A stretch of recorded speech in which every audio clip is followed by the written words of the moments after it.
My wife, Lauren, who's 37, started a new job about 4.5 months ago. With it came a new group of friends, and I never really clicked with them. I'm 36, and honestly, these women rubbed me the wrong way from the start. They were all hardcore feminists, constantly painting themselves as victims and being super socially conscious, to the point where I felt like I couldn't win. If I held the door open, they'd be offended. If I didn't, same thing. No matter what I did, it felt like I was always in the wrong. At first, I brushed it off. Figured it was just a phase or a new environment influencing her. But over the past 2 months, something changed in Lauren, and not for the better. We've been married for 11 years and have 2 great kids. Our daughter, Ava, is 10, and our son, Ethan, is 8. But things at home started getting tense. She began accusing me of things that made no sense, like saying I was inherently bad just because I'm a man, thanks to centuries of female oppression. It was insane. I tried to stay calm, hoping it would pass, but our conversations kept spiraling. I'd say something like, "I haven't done anything to hurt you. The only thing I'm guilty of is loving you." And that would usually shut things down, for the night. But the next day, she'd come back with a new angle, a new reason to be upset. Then about 5 weeks ago, I got this gut feeling that something was really off. Lauren started coming home late, not texting, not calling, and when I tried to reach her, she wouldn't answer. Even when she was sober, she'd be cold and distant. When I'd bring it up, she'd accuse me of being controlling and say I was overreacting. I tried checking her phone a few times, but she was careful. Nothing solid showed up, which made me think she was deleting things. But then I found a message, just one, with one of her new friends. They were talking about the idea of an open relationship. And that's when it all clicked. She was cheating. No doubt in my mind. She told me she wanted to have a serious conversation the second Monday in December. The kids would be at their grandparents' for Christmas, and we were supposed to join them later. That morning, over breakfast, she casually brought up the idea of an open marriage, like it was just some passing thought. But I was ready. I'd been reading stories on Reddit and knew the signs. There was no saving this marriage. My priority now was protecting myself and my kids. I kept my cool. No yelling. I just looked her in the eye and asked straight up. "So, who is he?" She played dumb. "What do you mean?" I didn't let her off the hook. "If we're really doing this, if we're talking openly, then no games. No lies. If you lie, we're done. So tell me the truth. Who is he?" That's when she cracked. She admitted to 2 one-night stands, both with married men, and then dropped the bombshell. She was planning to sleep with one of her coworkers. Said it was what she wanted, and that I had no right to stop her. I asked for the guy's name, and she gave it to me, along with his wife's. Claimed their marriage was open too. Then she had the audacity to suggest setting me up with one of her friends, said one of them was eager. I passed on that offer. Politely. I asked for her phone, and she handed it over. I asked how to unlock it, and she showed me. While she went to the bathroom, I locked myself in my home office. She freaked out. But I ignored her and used some recovery software to dig up deleted messages. I also installed a spy app while I was in there. When I came out, I gave her the phone back and told her to leave. She started yelling, saying I was being controlling, part of the patriarchal system. Apparently. Said I never truly loved her. Her friends kept hyping her up, telling her I'd never follow through with anything I said. One even bragged about how she manipulated her ex-husband with the same kind of emotional tactics. That's when I knew I had to protect myself. I ordered security cameras for the house. I needed to document everything. I'd never threatened her, not once. But what I saw next was beyond anything I expected. She messaged her coworker, the one she planned to sleep with, and they set up a time to meet at a hotel. That was it for me. I jumped online and found the guy's wife on Facebook. Sent her everything, names, messages, even the hotel plan. She replied quickly. Said thank you. Then hung up. A few hours later, I got a video. It was from the affair partner's wife, the same woman I'd messaged earlier. She had gone to the motel, caught them in the act, and completely lost it. In the video, she confronted them, shouting that this wasn't the first time her husband had cheated. The anger in her voice was chilling. Then, she turned the camera toward Lauren. My wife was sitting on the bed, getting dressed, and the sight made my stomach twist. The AP's wife slapped Lauren, called her every name you could think of. And honestly, I couldn't even feel bad for her in that moment. I texted Lauren immediately. Told her I saw the video and I never wanted her near me again. What's messed up is, she seems to think she's somehow winning in all this, like this is some kind of sick competition and she's ahead. It's like she's completely detached from reality, as if she hasn't realized we're getting divorced.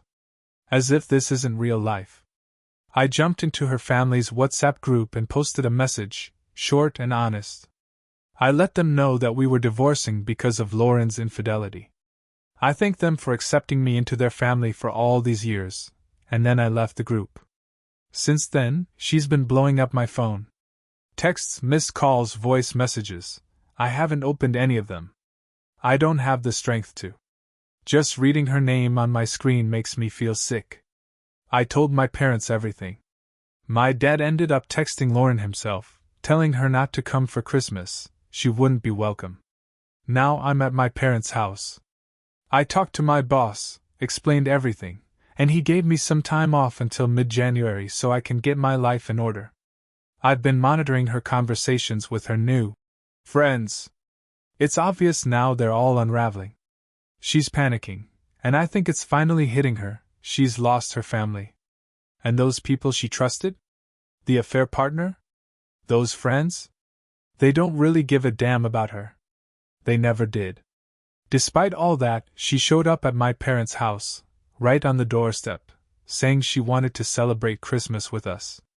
My dad told her flat out that if she didn't leave, he'd call the cops. Now I'm trying to find a divorce lawyer. And I can't stop crying. It all hit me the moment I walked through my parents' door. The confusion, the hurt, it's too much sometimes.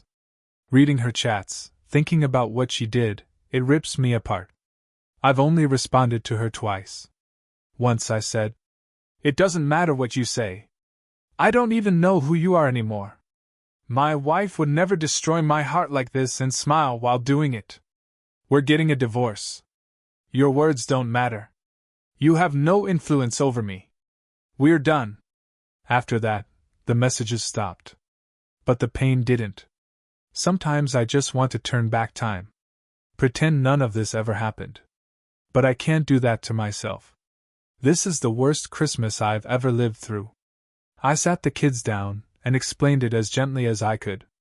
I told them that their mom didn't want to be part of our family anymore, that she wanted to be with other men. That we were getting a divorce. They were devastated, naturally. Thank God for my parents. They've been comforting the kids while I fall apart in the background. I'm trying to hold it together for them. I have to. But I'll never go back to her. Never. I regret not waiting until after Christmas to bring up counseling for the kids. I kind of blurted it out when they asked about when Mom was coming home. But what's done is done. I could never forgive myself if I ever went back to her. The level of betrayal, the cruelty of it all, it's beyond anything I ever thought she was capable of. I don't even recognize the woman she's become. Does she really think I owe her anything now? Is she mentally unstable or just that self-absorbed? Sorry if this is all over the place. I just needed to get it out. But what really destroyed me was when she started talking about how our marriage and our children were the reason her life hadn't turned out the way she wanted. She said we held her back. That she could have been a successful woman, living her best life, if not for us. She said I, her husband, had oppressed her. That our family ruined her chances at happiness. It broke something inside me. She even claimed she missed out on casual flings and spontaneous freedom, all because she settled down too early. I kept rereading her messages for over 30 hours straight. Every email. Every chat. And I noticed something. She never actually gave a single example. Nothing specific. No real stories of me doing anything wrong. Just vague blame. Broad statements with no substance. The truth? I never stopped her from chasing her dreams. I covered most of our expenses because her part-time job barely paid minimum wage. I supported every hobby, every class she wanted to take, even the ones she quit halfway through. I told her I loved her every day. I praised her for being a great mom. I took her out on dates. Held her through the rough patches. I was always there. If that's oppression, then sign me up. But I'm rambling now. At some point, I must have passed out. When I came to, I walked into the kitchen and saw my 3 best friends, Mike, Bob, and Frank, cooking dinner with my dad. I've known these guys since I was a kid, and apparently, my dad had already filled them in on everything. The moment I saw them, I broke down again. Honestly, I don't remember much of the next day or so. I was in a fog until Friday evening. Mike's a military vet. Lost his left arm below the elbow in an accident years ago. We stood by him through his recovery, especially after his wife left him. Thankfully, they didn't have kids. Mike later adopted 2 children and met an amazing woman who's now his girlfriend. Mike had the idea to set up a Zoom session with the therapist who helped him through the darkest days. Even though the guy usually works with amputees, his insights were spot on. He said a huge part of my identity, the part tied to being a husband, had basically died. He compared it to phantom limb pain. I'd still feel it, even though it was gone. That metaphor hit me hard. We talked for hours, and it's been helping me slowly pull myself back together. Then there's Bob. He works as an exec for a security company, though I've never really known what exactly he does. He keeps it vague. But he's definitely well off. Bob got in touch with a law firm his company uses, and on Sunday morning, I had a call with a lawyer I'd never be able to afford on my own. Bob insisted on covering all the legal fees. Said it was payback for all the times I stood up for him when we were younger, especially during the years he was bullied. Frank is the third in our group. He's a teacher at a private school, and has 7 kids. Yeah. 7. My kids absolutely adore him and his family. Frank's been helping care for Ava and Ethan while I tried to sort through the wreckage. He's been a lifesaver. Then came yesterday. And it was rough. It started with an early morning STD test. I found out I'd contracted chlamydia, from Lauren. I was stunned. I'll have to get tested again in 6 months to confirm everything's cleared up. That wasn't heartbreak. That was rage. That was the final nail in any part of me that still wanted to show mercy. I told my lawyer we were going for full custody, and if we could swing it, I didn't want Lauren to get a single dime more than she was legally owed. If I could leave her with nothing, I would. Turns out, Bob's legal connections came through again. My lawyer tracked down the ex-husband of one of Lauren's friends, the same woman who bragged about manipulating her ex. They found him easily through court records, and we talked on WhatsApp. His story made my skin crawl. He'd lost everything, his home, his kids, all because of that woman's lies. He hadn't seen his children in 4 years. Listening to him made me feel even more determined to protect myself and my kids. I couldn't let Lauren do the same thing to me. I know the court system doesn't exactly favor fathers. So I'm going in fully armed, with documentation, recordings, texts, and witnesses. My lawyer's planning to file a restraining order, a strategic move based on Lauren's growing hostility, especially toward men. And honestly, for Ethan's sake, I can't risk letting him grow up in a home with someone who resents men. That kind of influence would be poison. We're filing for full custody. That afternoon, I had a Zoom call with Lauren, or I should say, my soon-to-be ex-wife. She hadn't contacted me once since the meltdown at my dad's house. Not a single call, not a text. It was like she had cut ties with all of us. So when we connected over video, I wasn't sure what to expect. What I saw made my jaw clench. She had dolled herself up, way more than she ever did for me over the past few years. Hair done, makeup flawless, a low-cut top that screamed desperation. It was pathetic, honestly. The whole conversation felt like a trap. Like she wanted to provoke me. But I stayed calm. My lawyer had coached me well. The courts want to see that we at least tried to settle things amicably before going to war. So I kept it civil, all while recording the call. I made sure to refer to her as my soon-to-be ex-wife a few times. Just to let that sink in. But the way she opened the conversation? Unreal. She launched into some bizarre rant about different types of male anatomy, and how it transforms when aroused. I sat there stunned. Like, was she seriously trying to flirt? Or just make me uncomfortable? Then she started talking about how excited she was for some travel restrictions to lift, said she wanted to explore more. I told her I didn't care about her hobbies. I only wanted to discuss the divorce. That's when she got mean. When she realized she couldn't bait me, the mask slipped. At one point, she muted herself, claiming she had to use the bathroom. But I could see her talking to someone off-screen, probably her friends, and laughing about me. She cursed me out multiple times, all because I'm a man. The whole call was twisted. She treated it like a game where she held all the power, and I was just some character she could manipulate. We didn't get anywhere with the divorce. No agreements. No compromises. Just more proof of who she really is now. That Zoom call confirmed it for me. We're headed for a contested divorce. Before we ended it, I told Lauren straight up. By the way, I tested positive for chlamydia. And unlike you, I haven't been with anyone else.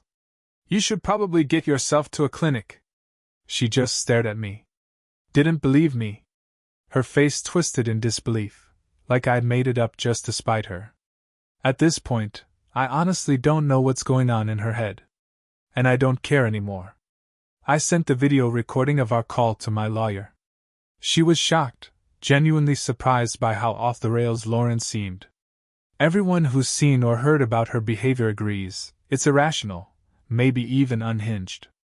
Because I'm the one who owns her phone account, and the subscription is in my name, my lawyer confirmed I have every legal right to use the logs as evidence. It's my device. And yes, I've been monitoring it. After our call, I saw a flood of panicked messages between her and her little support circle. But I've stopped caring what they think or say. My lawyer's confident we have the upper hand. Unless I've missed something major, we're in a strong position. And now? Now I've shifted from surviving to fighting. No more self-pity. No more hesitation. I'm in full protect my family mode now. I'm getting my kids into therapy. They'll heal. I'll make sure of it. And as for Lauren? She'll be a memory. A painful one, but a memory all the same. Today, I found out something that made my blood boil. She already knew about the chlamydia. She got treated. But she didn't say a word to me. She just let me find out on my own. That's not just selfish, it's dangerous. It's cruel. Before I wrap this up, I want to say thanks to everyone who's reached out or offered support. Some people think I'm strong, like I'm winning this breakup. Maybe I seem confident or defiant sometimes, but the truth is, I'm not. I'm just doing what I have to do to survive. If I had it my way, none of this would have happened. I'd still have a family. I'd still have my wife, the version of her I thought I married. I'd have peace. Stability. A future I could count on. But that life is gone. And no one's winning here. My kids are going to grow up in a fractured home. And I can't tell you how much that guts me. Every night, I cry for what I've lost, and what my kids have lost. They don't even have a real relationship with their mother anymore. How do you explain that to an 8-year-old? Why doesn't mommy want to see me? Doesn't she love me? If someone has an answer to that, please let me know. Because I've got nothing. Each day, I tell myself that I've hit bottom. That it can't hurt worse than yesterday. And then it does. Lauren either doesn't realize that I've been watching her chats, or she just doesn't care. She keeps trashing me to her friends. Keeps saying our kids were a burden. That our marriage was a prison. That I'm the reason her life isn't what she dreamed. We didn't do any of the things she claims. We loved her. We trusted her. And she turned on us. We got a temporary restraining order last week. But because there were no fresh threats, it wasn't extended at the hearing yesterday. Still, my lawyer's planning to use the fact that she knowingly infected me as leverage. Maybe it'll push her into agreeing to an uncontested divorce. That's what I want. I don't want this to drag out. But it feels like she's going out of her way to make it nasty. Like she wants to burn everything down on the way out. Why? Why push the people who cared about you into enemy territory? If she had just told me she wanted to leave, if she just asked for a separation, I could have accepted that. But instead, she chose betrayal. She chose chaos. And now she's acting like I'm the one overreacting. I just don't get it. If we do end up in court, I might have to give her a lump sum for her share of the house. That's fine. But it's likely I won't owe her alimony, since she's shown no interest in caring for the kids. And because of that, and everything else, my lawyer thinks we have a solid case for full custody. I'm cautiously hopeful. We're supposed to meet this week, Lauren, me, and our respective attorneys, to try and finalize the divorce terms. One last shot at an amicable resolution before we take it to court. Funny enough, the ex-husband of that toxic friend of hers spent New Year's Eve with me and the kids. He gets it. He's lived it. And the fact that guys like him, good fathers, can be pushed out of their children's lives by a broken system? It's infuriating. But I'm ready. And I'm not backing down. I've let go of any illusion that I'll get a fair shot in court if things go that route. My buddy, the ex-husband of Lauren's toxic friend, went through absolute hell. His ex lied her way through the entire process, and the court treated every word she said as gospel, without asking for a shred of proof. He barely gets to see his kids now and has been drowning in ridiculous alimony and child support payments. It's broken him. He even admitted there were times he thought about ending his life. But when I showed him the messages and recordings I'd collected, proof of the lies and manipulation, he felt something he hadn't in a long time: hope. He and I both spoke to my lawyer, and she recommended he hold off on taking action for now. If he reveals the evidence too early, it'll show that we've been accessing their communications. Timing is everything. Right now, her top priority is getting me through this divorce cleanly and quickly. That's my goal too. I just want out. I want distance from Lauren. If she fights, it'll drag out for months, maybe years. And the stress? It's starting to eat me alive. I just need to be free. But of course, nothing about this situation is normal. We had a scheduled meeting yesterday, me, my lawyer, Lauren, and supposedly her legal rep. It was supposed to be a productive step towards settling this. But Lauren showed up 30 minutes late, and without a lawyer.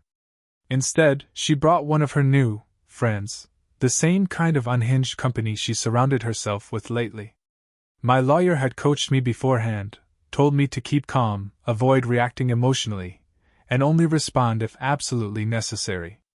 So when Lauren and her companion walked in, laughing loudly, no masks, full of attitude, I stayed silent.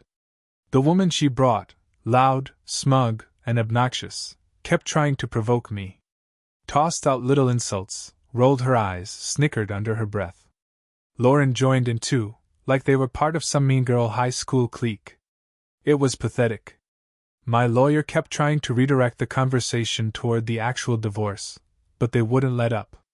Every time she tried to steer things back on track, they'd interrupt with laughter or another backhanded comment. It was embarrassing, honestly. It also made something crystal clear: Lauren still doesn't think this is real.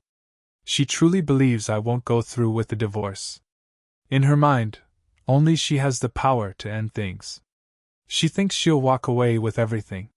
It was like watching someone live in a totally different reality. So I kept quiet. Replied only a few times, saying things like, "Yeah, maybe you're right." Or, "I'm not sure." Nothing they could use against me. Eventually, they ran out of steam. That's when my lawyer laid out the proposed settlement. We were offering a generous amount, A large lump sum to cover Lauren's share of the house and investments, all for the sake of a peaceful, uncontested divorce.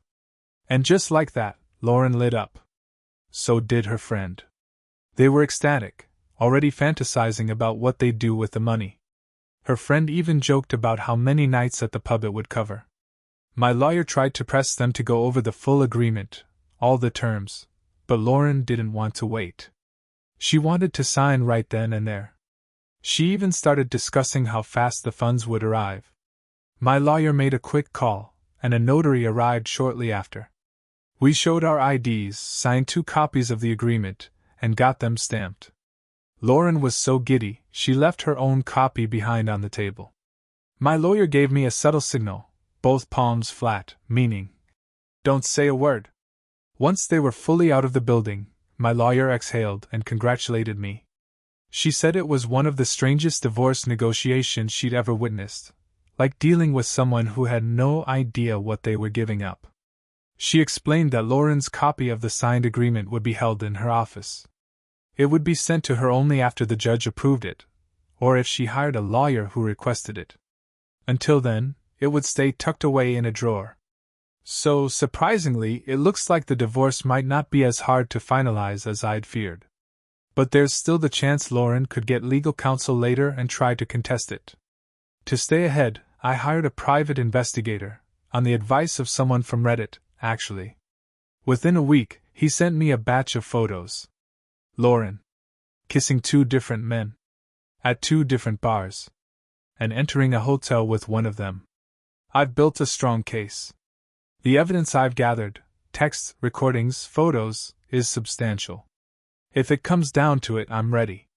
Lauren ended up signing the agreement for full custody. One-time payout.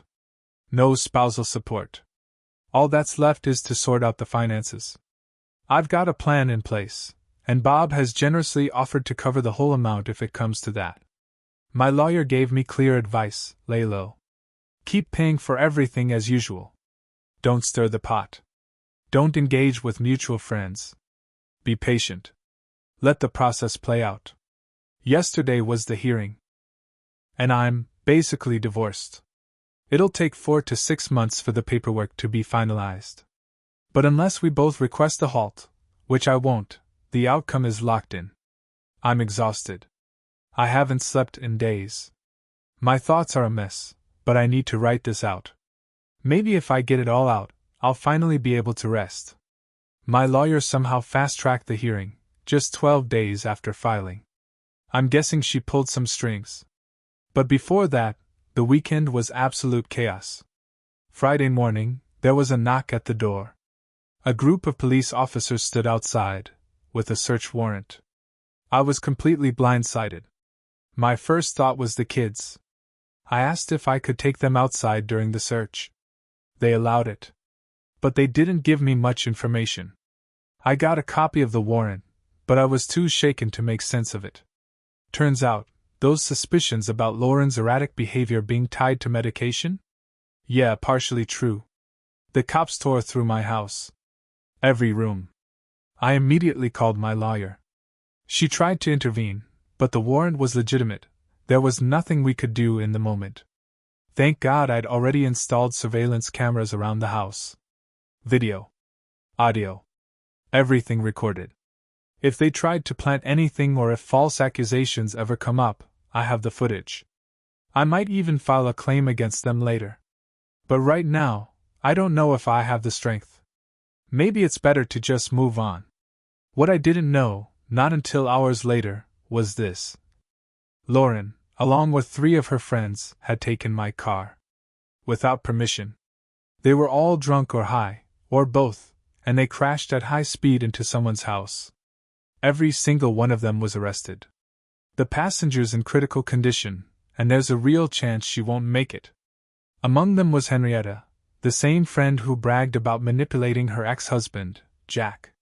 Funny thing is, Jack and I have become good friends.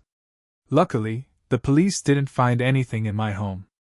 I gave a statement, confirmed Lauren hadn't lived there in months, and clarified that I never authorized anyone, especially not Henrietta, to use my car. But when I came back inside, the house was trashed. And I just broke. I called my dad. He came and picked me and the kids up and brought us to my parents' house. I was numb. Empty. Done. While I sat on the back porch, trying to make sense of the wreckage my life had become, my dad organized a crew, 26 people. Friends. Family. Neighbors. They showed up at my house and cleaned everything. Repaired everything. Scrubbed floors, fixed furniture, tightened door handles. They even washed the clothes and dishes. My mom made dinner and kept the kids entertained while I tried to breathe again. By the end of the weekend, my home looked better than it ever had. And my heart, it didn't feel so heavy. Meanwhile, things at Henrietta's place spiraled. CPS got involved. Turns out, when the police searched her house, they found more medication and no babysitter. The kids were alone. Just left there. Jack brought chat logs to court the next day. Evidence of neglect. Drug use. Abandonment. And just like that, he got emergency temporary custody. After 5 years of barely seeing his kids, they were finally with him.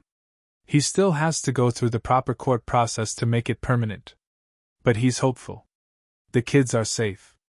And that's all he really wants. Henrietta's looking at serious jail time, especially if her injured friend doesn't survive. Jack's planning to pursue child support and restitution, but he knows the odds. It's more about doing what's right. Giving his kids the life they deserve. Bob, always one step ahead, helped Jack find a rental through a connection. And honestly, I'm starting to realize I barely know Bob. Not really. I don't know where he works or what exactly he does. But he's been there for me every step of the way. And right now, that's all that matters. I need to learn more about Bob someday. He's been a rock in all of this, but I know almost nothing about his life. That's on me, and I'll fix it. But for now, let me stay focused. Henrietta was the one behind the wheel during the crash. She was driving drunk and high when they slammed into that house. The whole car was a cocktail of chaos, 4 people, all intoxicated, all carrying some kind of medication. Everyone in the vehicle became the subject of search warrants. Lauren's still technically registered at my address, so that Sunday, I made a decision. I'm selling the house. Moving away. I can't risk another storm blowing through here. I need to start fresh somewhere else, for my kids' sake and mine. That same Sunday, her parents called. Their house had been searched too. They'd visited Lauren in jail the day before and were finally starting to see the cracks. They said they didn't trust a word she said anymore. They came over that afternoon, visibly shaken, and opened up about everything. Turns out, Lauren had been lying to them since day one. Told them she was living with me, working on our marriage, trying to make things right. They believed her. Thought the affair had been a one-time thing. Just a mistake. They had no idea she was out partying, cheating, spiraling. Then Monday came, and Lauren called me from jail. She wanted bail money. $155,000. Her parents had already said no. And so did I, just not directly. I talked to my lawyer instead, and she drafted a legal agreement. The deal was this: we'd put up the bail money, but it would be deducted from Lauren's final settlement. Her mother would be in charge of holding the remaining funds. That way, Lauren would have no excuse to skip her court hearing. Cornered, she signed the agreement. She was released Monday afternoon. But according to her parents, she didn't keep any of the conditions they laid out. No detox, no cutting ties with toxic friends, no honesty. By Tuesday, she had already left their house. Skipped the court hearing entirely. Because of that, I was awarded full custody. The settlement, based on what we'd already agreed to, was finalized in just 30 minutes. The paperwork will still take months to be officially processed, but it's done. Realistically, she has no way to reverse it now. And yet, I didn't feel like celebrating. Everyone around me kept saying congratulations, like I'd won something big. But it didn't feel like a victory. It felt like I was being asked to cheer after losing a part of myself. I still love her.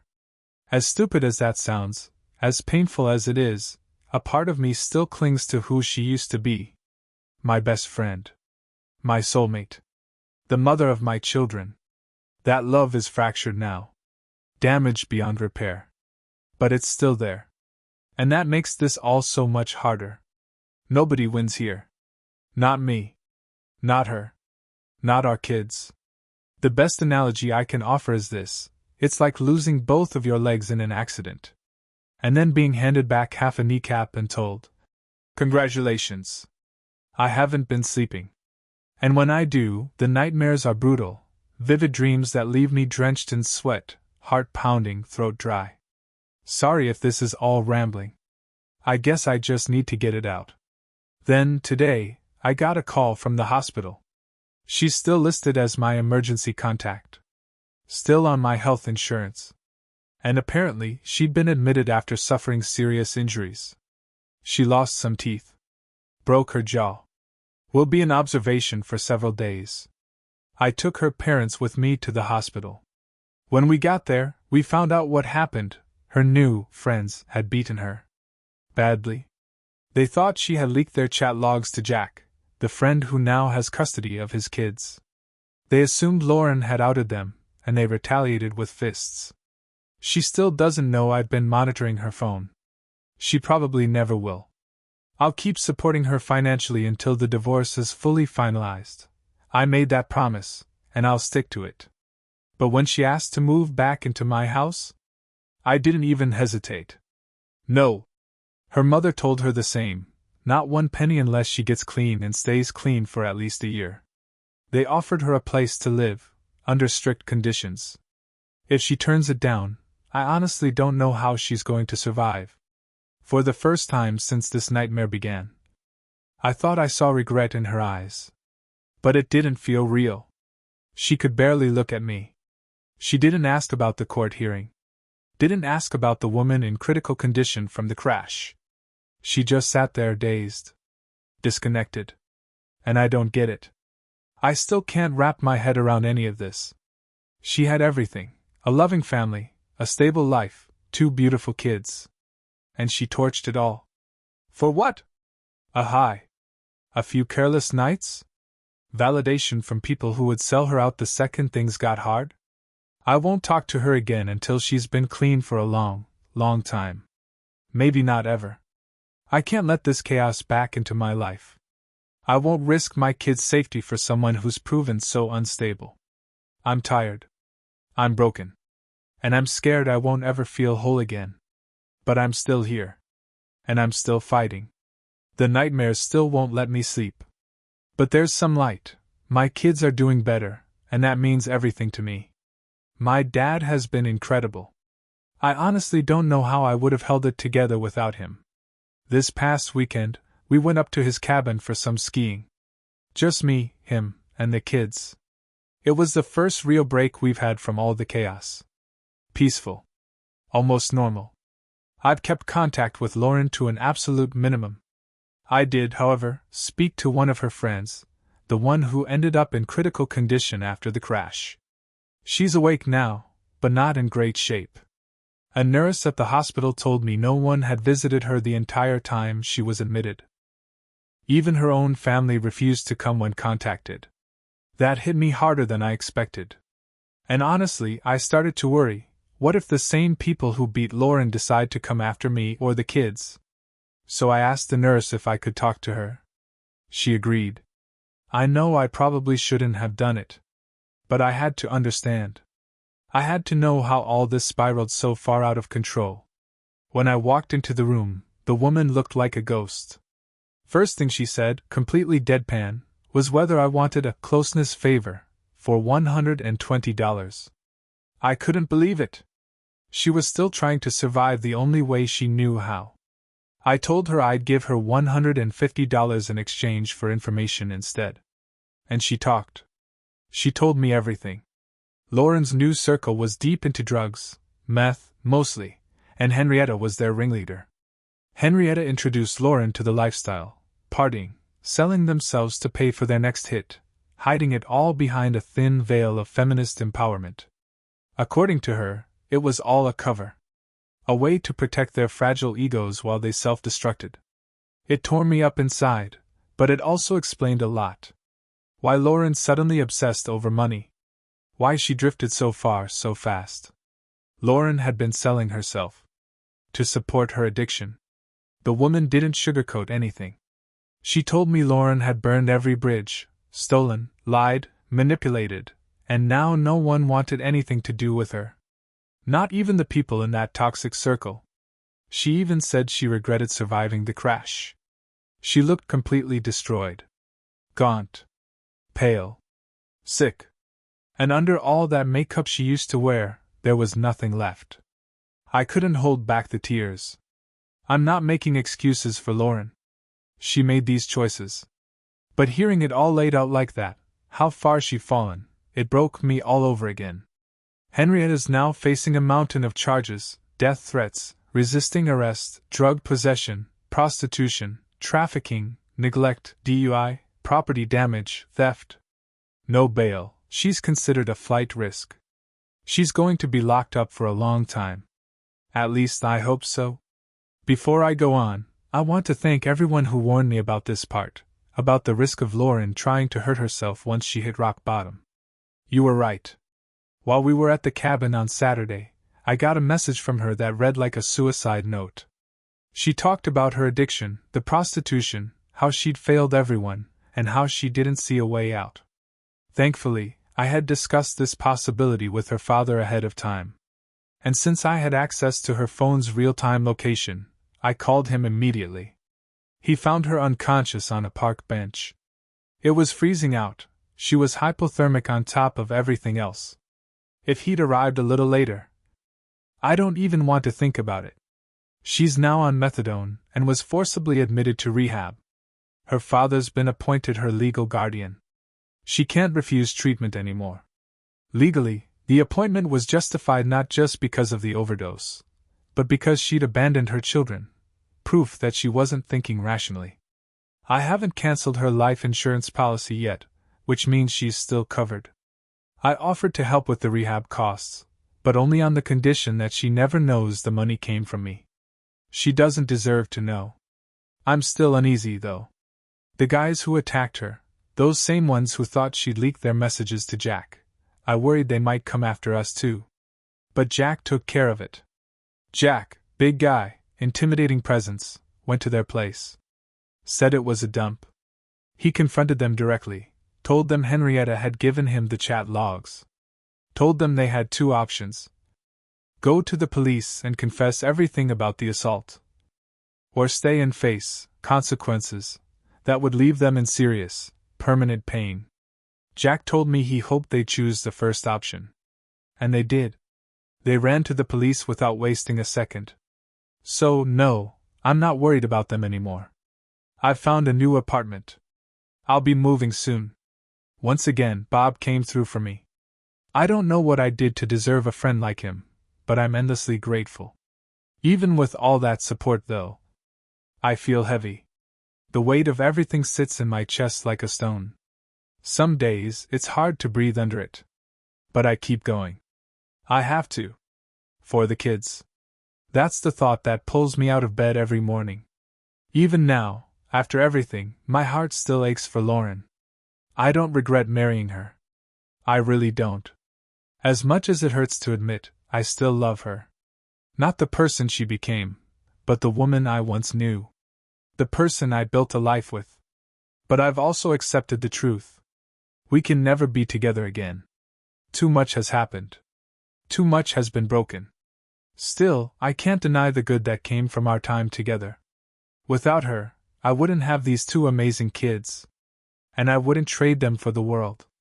I know this pain is going to stick around for a long time. But I'm starting to make peace with that. Oddly enough, when the kids found out about Lauren's addiction, it made things easier to explain. Telling them that Mommy is sick gives them something tangible to understand. I can say she still loves them. That she's getting help. That maybe one day she'll get better. Right now, I'm just sad. Tired. Worn down. Jack's here with his kids, and we're about to watch Madagascar 3 in the living room. I think we're both trying to make as many positive memories as we can, even in the middle of all this. His kids and mine, they're laughing together. Smiling. Healing. And I think we're going to be okay. But then, we got the call. Lauren passed away. An overdose. While in rehab. We don't know how she got her hands on anything. But somehow she did. And something went terribly wrong. Just like that, she was gone. Substance dependency is a beast. It's a thief. It takes people piece by piece until there's nothing left. This ending, this loss, it's devastating. I've cried more in the last few days than I thought I had left in me. And the kids, they're hurting in ways I don't know how to fix. But we'll get through it. If you're reading this, and you're in a similar place, lean on your family. Your friends. Ask for help. Accept it when it's offered. Focus on your kids. They need you more than ever. And remember, sometimes the people who seem the strongest are barely holding on. Show up for them anyway. My in-laws are going through something even worse than I am right now. No matter how strained things became between us, I wouldn't wish this pain on anyone. I don't know what comes next. But I'm still here. And I'll keep showing up. For my kids. For myself. And for the life we still have left to build. Stay strong.